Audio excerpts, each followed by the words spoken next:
Chapter 10. The Blessed Trinity sends the Archangel Gabriel as a messenger to announce to Most Holy Mary that she is chosen as the Mother of God.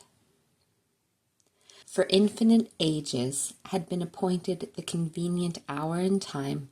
in which the great mystery of piety, which was approved by the Spirit, prophesied to men, foretold to the angels, and expected in the world, was to be drawn from the hidden recesses of the divine wisdom, in order to be appropriately manifested in the flesh. The plenitude of time had arrived, that time which until then, although filled with prophecies and promises, was nevertheless void and empty, for it wanted the fullness of the Most Holy Mary, by whose will and consent all the ages were to receive their complement, namely, the eternal Word made flesh, capable of suffering and redeeming man. Before all ages, this mystery was prearranged in such a way that it should be fulfilled through the mediation of this heavenly maiden. Since now she existed in the world, the redemption of man and the coming of the only begotten of the Father was not longer to be delayed. For now, he would not need to come and live as if by sufferance merely in tents, or in a strange house, but he could enjoy a free welcome as in his temple, and as in his own house, one that had been built and enriched at his own preordained expense, more so than the temple of Solomon at the expense of his father David. In this predetermined time, then, the Most High resolved to send his only begotten Son into the world, and comparing, according to our way of understanding and speaking, the decrees of his eternity with the prophecies and testimonies made to man from the beginning of the world, and all this together with the position of sanctity to which he had raised Most Holy Mary,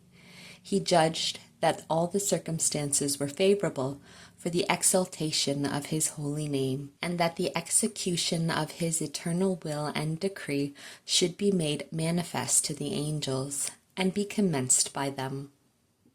His Majesty spoke to the Archangel Gabriel in such words or language as he was accustomed to use in intimating his will to the holy angels.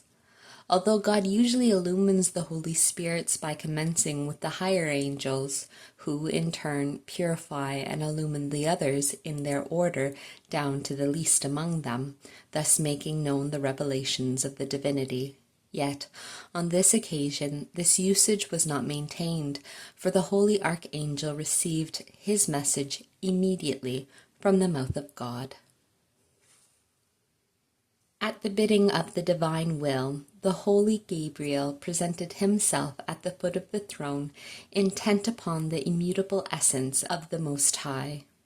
His Majesty then expressly charged him with the message which he was to bring to the Most Holy Mary, and instructed him in the very words with which he was to salute and address her. Thus the first author of the message was God himself, who formed the exact words in his divine mind, and revealed them to the holy Archangel for transmission to the most pure Mary. At the same time, the Lord revealed to the holy Prince Gabriel many hidden sacraments concerning the Incarnation. The Blessed Trinity commanded him to betake himself to the heavenly maiden and announce to her that the Lord had chosen her among women to be the mother of the Eternal Word, that she should conceive him in her virginal womb through operation of the Holy Ghost without injury to her virginity. In this, and in all the rest of the message which he was to declare and manifest to this great Queen and Mistress, the Archangel was instructed by the Blessed Trinity itself. Thereupon his Majesty announced to all the other angels that the time of the redemption had come, and that he had commanded it to be brought to the world without delay. For already in their own presence the Most Holy Mary had been prepared and adorned to be his mother, and had been exalted to the supreme dignity.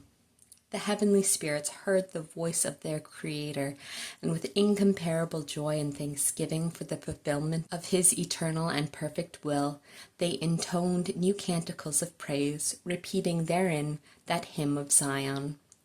Holy, holy, holy art thou, God and Lord Sabaoth. Just and powerful art thou, Lord our God, who livest in the highest, and lookest upon the lowly of the earth. Admirable are all thy works, most high and exalted in thy designs.